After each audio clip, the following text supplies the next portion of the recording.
শুধু বাংলাদেশ ফুটবলই নয়, সব জায়গায় চলছে হামজা ইফেক্ট। বা যায়নি ক্রিকেটার থেকে শুরু করে ছবি জঙ্গনের অনেকেই, সবাই মুগ্ধ হামজার জাদুতে। হামজা ঢাকা ছাড়ার আগেই তার সাথে নিজেদের ক্যামেরা বন্দি করেছেন দেশের ক্রিকেটের তারকা লিটন কুমার দাস সহ অনেকে। ভারতের বিপক্ষে ম্যাচের আগে হামজাকে নিয়ে হয়েছে নানা জল্পনা কল্পনা। আকাশী নীলদের বিপক্ষে ম্যাচটা ড্র হলেও ম্যাচটা ছিল পুরো হামজাময়। তাকে নিয়ে দেশের ক্রীড়াঙ্গনে যে মোটেও বাড়াবাড়ি করা হয়নি, তাই যেন ম্যাচে বুঝিয়ে দেন ইপিএল তারকা।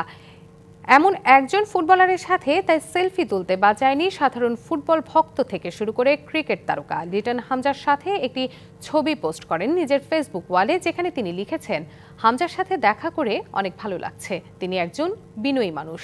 বাংলাদেশ ফুটবলের সুন্দর ভবিষ্যতের জন্য আপনাকে শুভকামনা। উৎসবের খুশি হবে নগদে বেশি, কারণ ঘন্টায় ঘন্টায় আছে গিফট জেতার সুযোগ।